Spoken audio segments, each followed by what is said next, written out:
I hate this. It is revolting. More? Please.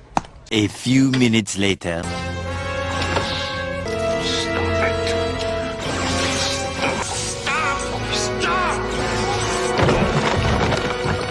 Welcome to the Critical Cinema Club.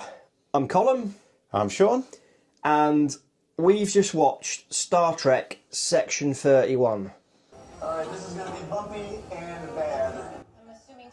What, the whole film, or...?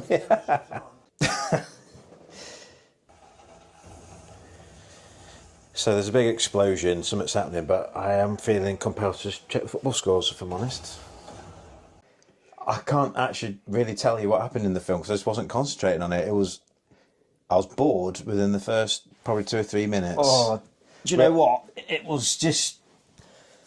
This is really shit. We needed to watch an episode of South Park just to bring our spirits back up. Yeah, it was to wash that taste out, wasn't it? Yeah, because if we didn't bring our spirits back up, I'm pretty sure that I would have just thrown up. Well, there was a point in the film, I didn't do it ironically, I just found myself looking out the window because I was just so bored. I have to wonder, who is this film aimed at? Who's the target audience? It's not aimed at Star Trek fans, and it can't be aimed at casual fans because there's nothing in that would justify it being entertainment, let alone a hook for anything. I think it is probably for a casual fan, because I've read something about Netflix wanting to do this as well, which is just TV in the corner content, which you can sort of watch, half watch, whatever. You don't have to follow it along too closely, and that was definitely that kind of film, wasn't it, where there's some explosions, people getting stabbed or whatever, and then follow along if you want to. We chose not to. Yeah, because it was really boring. We kind of switched off about halfway through and started talking about other Star Trek, such as what are the worst episodes of Next Generation. I also hate that one where Riker and the away team go down to the planet. You got the Ferengi, and they're all like, yeah, that's the first series as well, isn't it? the humans. But that still better than this. And what are the best episodes of Voyager? Yeah, I think probably the Year of Hell. I was going to say Year which of is Hell. a two-parter, but I do like that one with Clarence Boddicker in it. Bitches leave. yeah, but that should have been what the whole show was like. It was. We were saying in the film, weren't we? It looks like it's been sort of well produced, like some of the effects and the lighting and whatnot. Really good. It was just the writing, the acting. It was all really boring. What was the point in it? What was the end goal? I don't know, because it was 5 years too late, because that thread in Discovery, I'm going to say that was maybe even pre-COVID. I think it was. It was a while ago, and then all of a sudden, here's Section 31, no build-up to it, really. Doesn't matter, I don't even know where it sits there, because we've got Rachel Garrett in there, we're still trying to figure out how that works. No, we were talking about this whilst we were watching the film. That's supposed to be Rachel Garrett. Right, hang on a minute. She'd be a lieutenant in this timeline, right? She was the captain of the Enterprise C, which is, another 50 years from this point? How can that be? I think she wasn't that old in that episode of Next Generation. If it is her, do you think it's just a case of, let's just use a name that people are going to know and they won't realise that it doesn't make any sense? And if we're going off, we could probably look this up, but we don't ever do research, obviously. No. So Generations was set, was it 77 years after Kirk? After Kirk died on the Enterprise B. So you sort of put this in a similar time frame. So you were saying that Rachel Garrett appeared maybe 80 years after this movie, having travelled forward in time 22 years, which would put it around 60 years in the future. Yeah. She's around, I was going to say late 20s maybe in this film. Yes. Maybe even 30s, because I think the actress might be around that age, which would put her around 90, maybe? It makes no sense. For me, it's almost like the writers just didn't know enough about Star Trek. It's like, we've got this name here. People are going to recognise this name. Let's put that in there without actually realising the context of what it is they're adding in. But why do it? I mean, as we were talking about downstairs, they did the same thing in Picard where they brought Guinan, a young Guinan in. Yeah. But as older fans, we all meant to go, "Ooh, Guinan." But as you watched the show, you realised they broke their own rules because Guinan had met Picard before that time period. So she should have gone, "Oh, Picard." Yeah, with But these... extended- yeah. In San Francisco, when they've got the aliens with the cane taking the soul out Well, of she's people. got that bar on, and it's called 10 Forward, which is just crap as well. I mean, that was... References! Woo, 10? It's because it's on 10th Avenue or whatever, and it's like... No, it's 10 Forward because that's on deck 10, and it's at the forward. There's no more needed than that. Oh, this is really shit. Alex Kurtzman, I know he's not going to be watching this. You are just the most unqualified person to be a custodian for Star Trek. How he's managed to stay employed in the industry, let alone run a franchise like Star Trek, is completely baffling to me. I think you're his biggest fan, because every time we watch anything, his name comes up. So back to the film. We're sat here recording something, but I don't really know what there is to say about it. Oh, God, sorry. Yeah, I know. Just yawning. 3 in the afternoon. Sometimes you watch a film and people say it's really bad. Joker 2, good example. Yes. It's not how I would have done the film, but you can see it's been made with some quality and there is some good writing to it. It's just the way the events unfolded is not how I would have done it. No. Everything about this film was wank. Is the only word I can think of, really. It's almost like they're going for like an Ocean's 11 vibe, but it's shit. I think it summed it up when we started making crass jokes during the film. Pedos? Firing pedos. No. Tall pedos. Torpedoes! It's quite an effective weapon. That's their only weapon. That's what they've got left. When they're firing tall pedos at each other. Torpedoes! But that made the film entertaining for us because then they kept saying it. I say we should use the torpedo. Incoming torpedo! 4, 3. Yeah, and then talking about the passageway being open. Oh my God. Or the passageway. Fucking hell. They're not even pretending anymore. They're just calling it the passageway. Oh, God. Well, yeah, because it was in chapters, wasn't it? The last chapter was called... It's like they knew. It's called The Passageway, and then it shows you, and it's going through, like, this passage, and it's like, they're shitting on us. Yes. And then It they is- actually said, we're entering the passageway. This film is the arsehole of Star Trek, without a shadow of doubt. I struggle to see what the point of this film was, who it was aimed at. Did Alex Kurtzman just wake up one morning and think, right, I know what will appease the diehard Star Trek fans? No, you didn't. I don't understand what this was.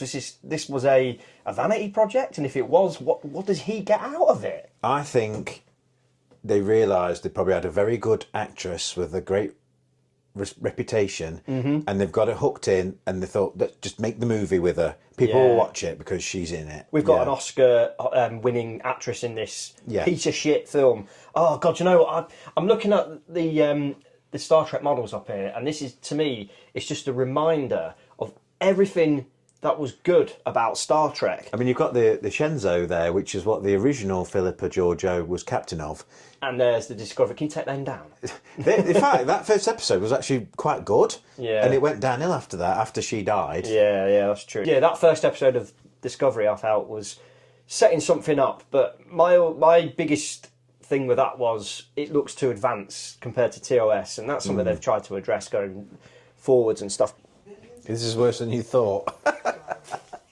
You said it, love. Fucking hell.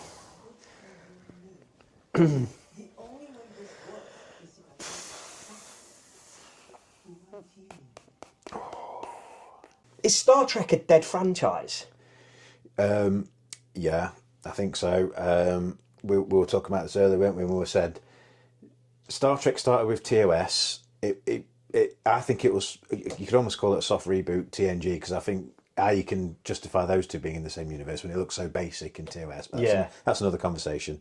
For me, prime Star Trek was TNG through to probably Nemesis. I feel like you've got Star Trek, Next Generation, Deep Space Nine, Voyager, the movies up to Nemesis, and that's it. That's all there is.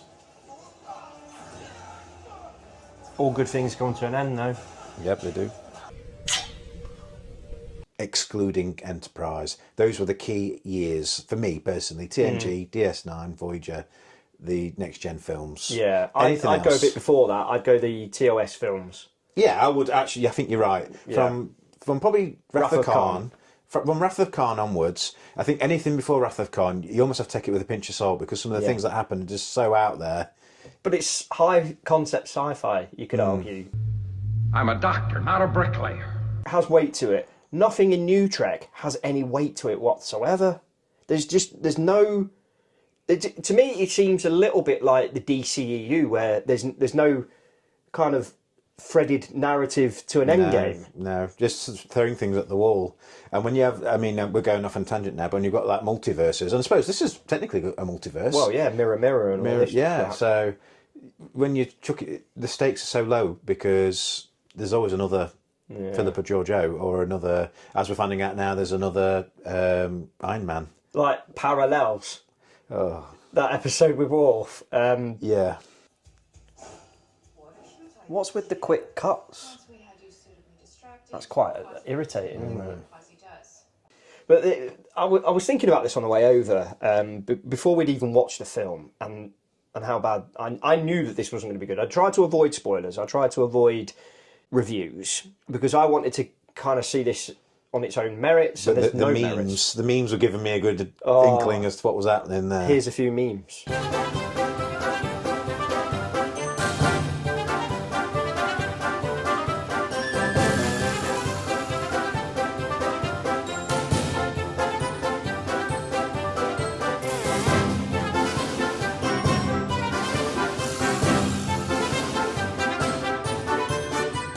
Yeah, I was thinking that the Star Wars video I did a few months ago, I asked the question about the prequels. I was talking about the prequels and asked the question about the prequels seem to get an awful lot of love now because of how bad Disney Star Wars is. And I made the point that because something that is bad now doesn't make something that was bad before better. And then I thought about this thinking it depends on the badness, and you can kind of dissect this a bit more because... Section 31, for me, is the worst piece of Star Trek. This is the worst piece of Star Trek I've ever seen. I disagree, mate. It's not Star Trek. This isn't... I'm not having it. Okay, I'll give you that. That's how my head has had to do some gymnastics, mental gymnastics, get around it. It's not Star Trek. It's just really expensive fan fiction, as is Discovery. Yes. And Strange New Worlds and all that. That is... I refuse to accept it. I do as well. And what I was thinking is that if you think about the bad Star Trek from when Star Trek was good, and you've got Star Trek 5... What does God need with a starship? You've got the first 2 seasons of TNG.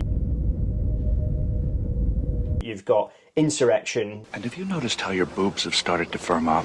Nemesis. Why do you have a shiny head? You kind of put these together. I would argue that, barring a few episodes in season 1 of TNG... they're not unwatchable. This is so unwatchable. This just doesn't even have the tone of Star Trek. No.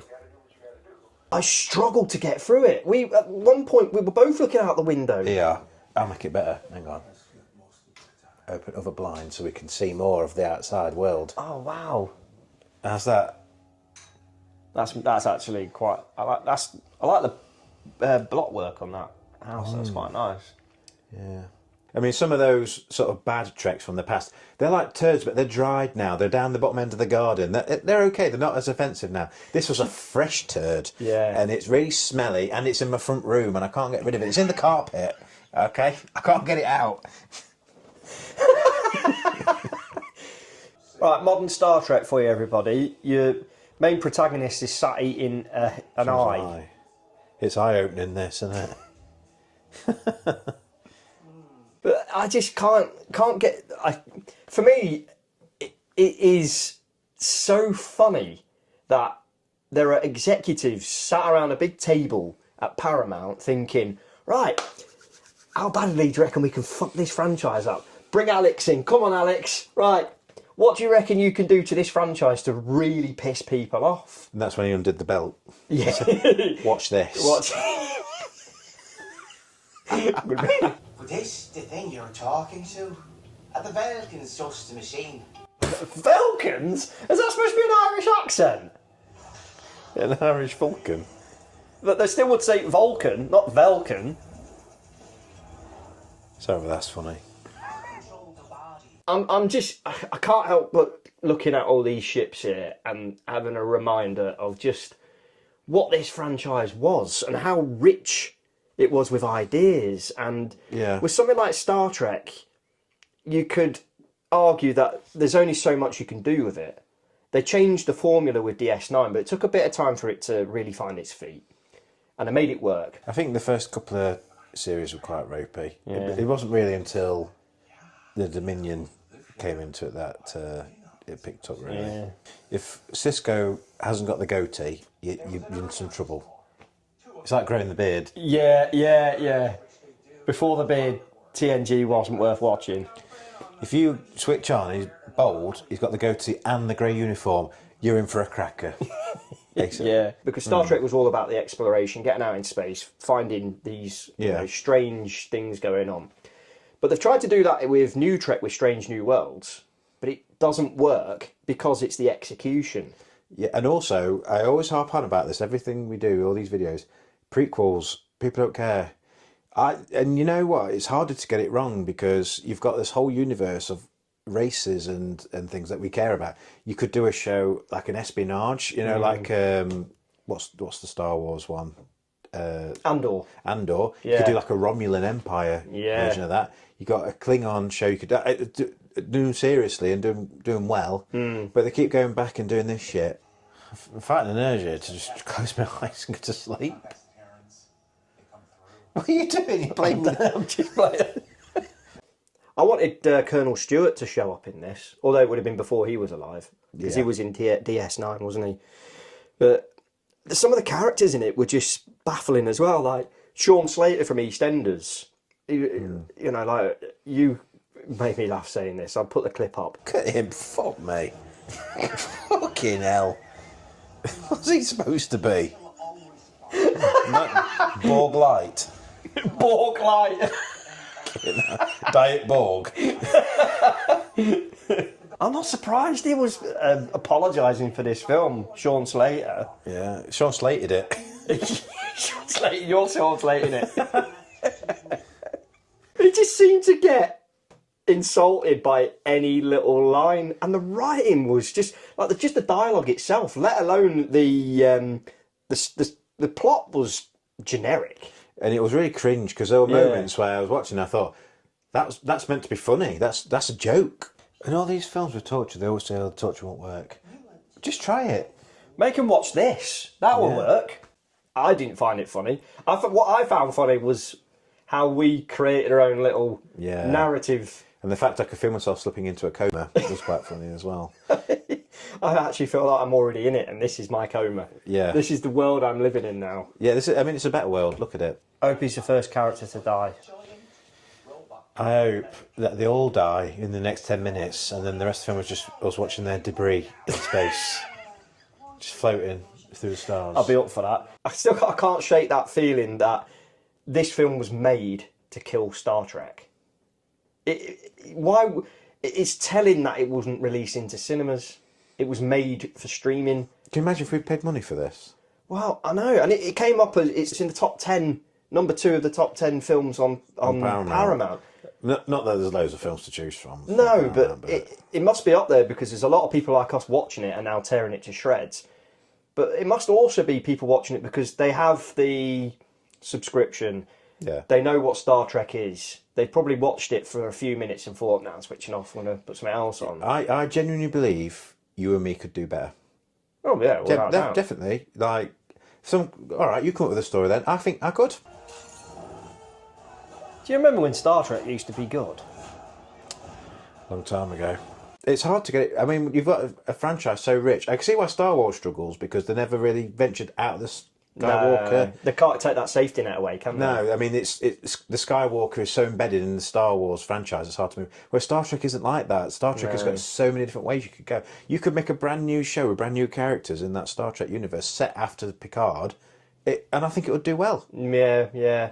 I just think there's people working in Star Trek now, the writers. Alex Kurtzman is the wrong person to be taking this franchise forward. It just doesn't know what Star Trek is, in my opinion. He's got people writing that do not know what Star Trek is. You've got a guy who's a head writer on Strange New Worlds. Who wrote Batman and Robin. That, to me, says it all. Oh, I thought that was a joke. No, it's real. Cool. Nice to see you. Put them on. That's right. Put them on ice. I'm leaving that in. All right, everyone, chill. I feel like I need a cleanser, and the only way to really do that is go and watch Wrath of Colm. Well, that South Park episode was quite good. That South Park episode was very good, actually. Yeah, I enjoyed that. That was 20 minutes of that was better than an hour and a half of that. There were times where you won't see it in the clips we show you, but we kept like pressing the up button on the remote so I could see how long was left. Yeah. And we'd got to 25 minutes and we're like, what?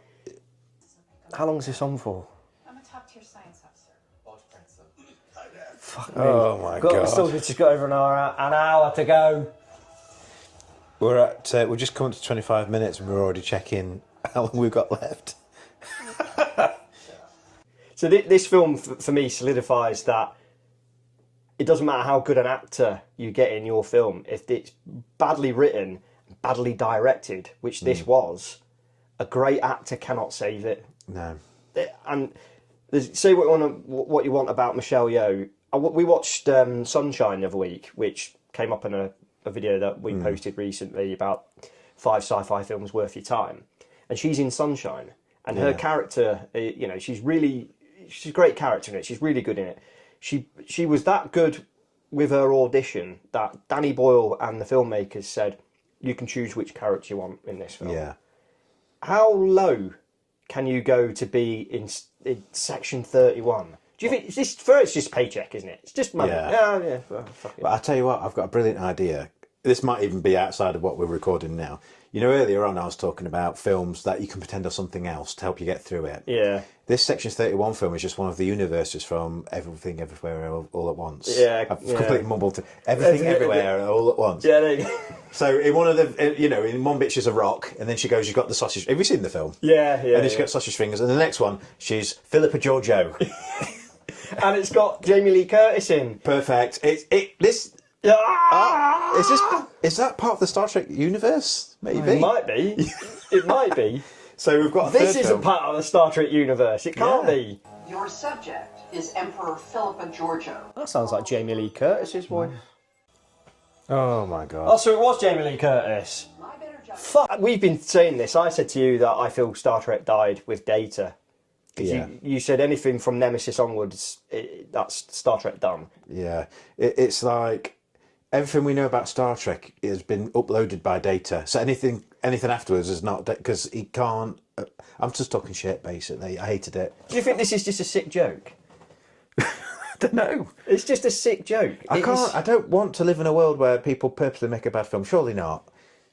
Did anybody like this film? If anybody out there watching this liked Section 31, can you comment, tell us, and give us a reason why you liked it?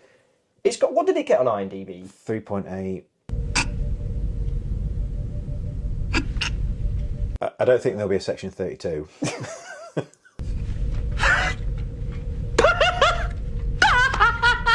And it was, you know what? We were offended when, towards the end of the film, they started using classic Star Trek movies at the score. Yeah. And I was like, you've not earned the right to use that.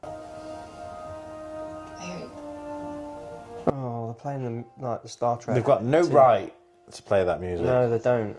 No, and one thing I did notice about this film, and I picked up on it quite a few times, possibly to your annoyance because I kept saying it, was there's references to other things, better things, put into this, such as at the end where she's cradling Scarface, or whatever his name is, and he says, "You were right," and it's like that's Vader in Return of the Jedi. You were right.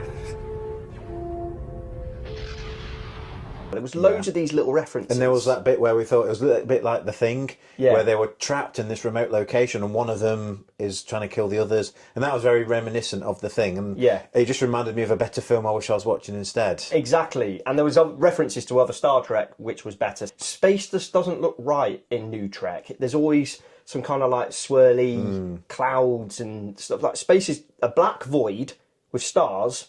It shouldn't be clouds and nebula and everything all over the place all the time. It's just... Oh,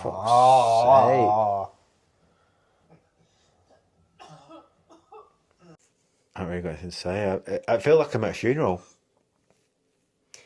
R.I.P. Star Trek. They exhumed the body so we could take a look at it, and it's not Star Trek. It's... No. Oh, fuck, is he not dead? Do you know, another thing I was thinking of is that Star Trek Picard Season 3, that was the only highlight of New Trek. And it's not a coincidence, it's set beyond Nemesis. Yes. They're the only ones that I care about. It's so ironic that Star Trek's all about looking forward into the future, and yet they keep going back to the well in their own past. There's an irony there, and I think that's why it's failing. Absolutely. And I think it's telling that Picard Season 3 was, the showrunner, Terry Matalas.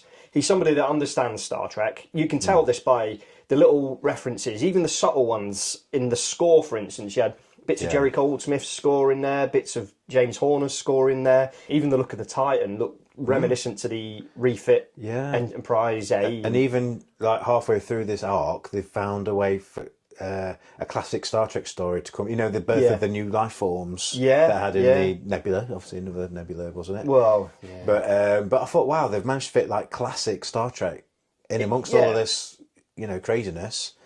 It was great.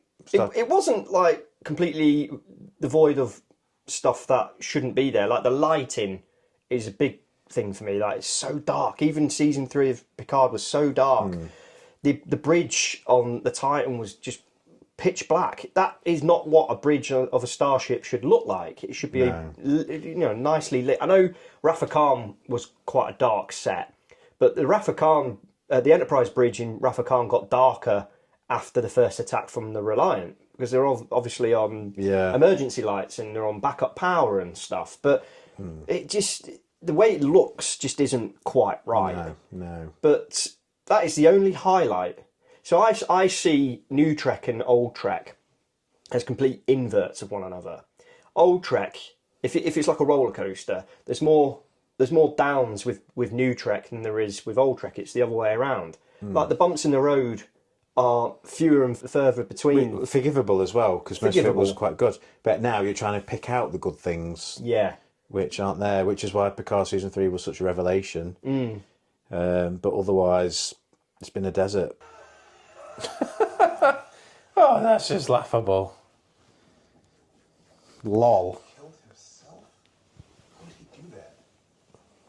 There are people out there that I think are better suited to running Star Trek. Terry Matalas being one. He seems to understand it.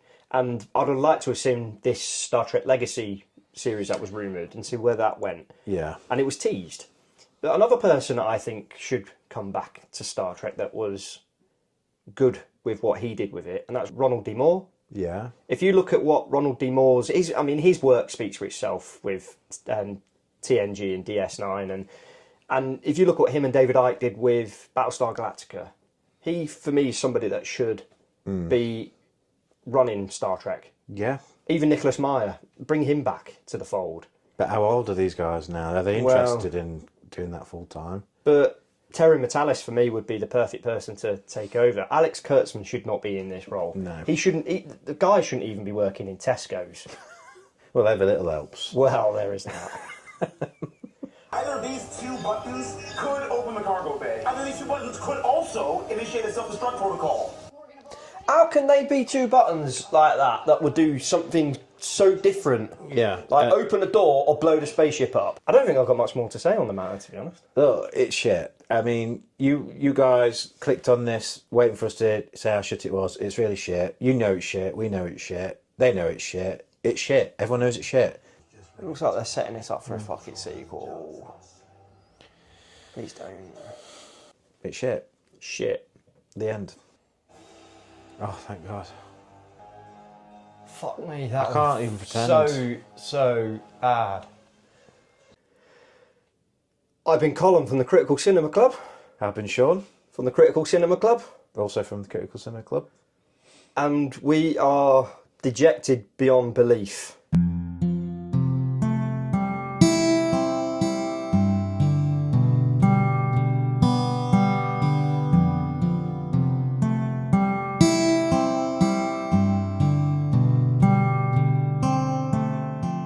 In this galaxy is a mathematical probability of 3 million Earth-type planets.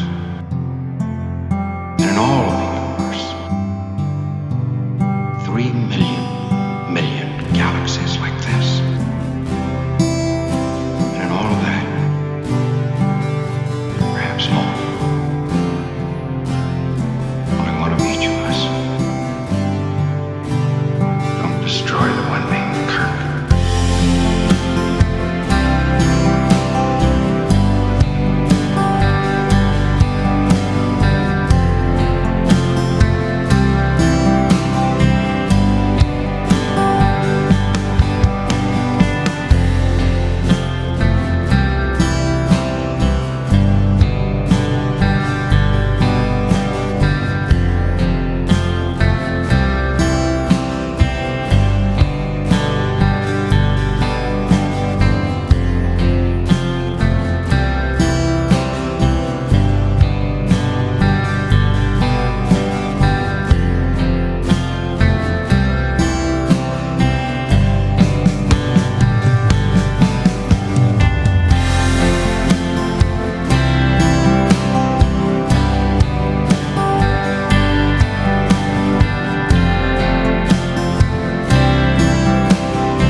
Set a course.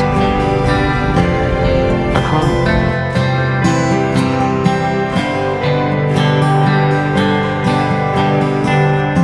Let's make sure history never forgets the name Enterprise.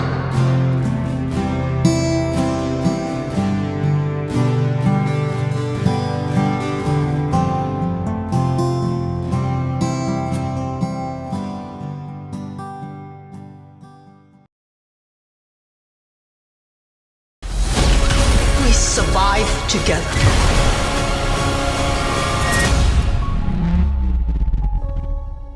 It was shit.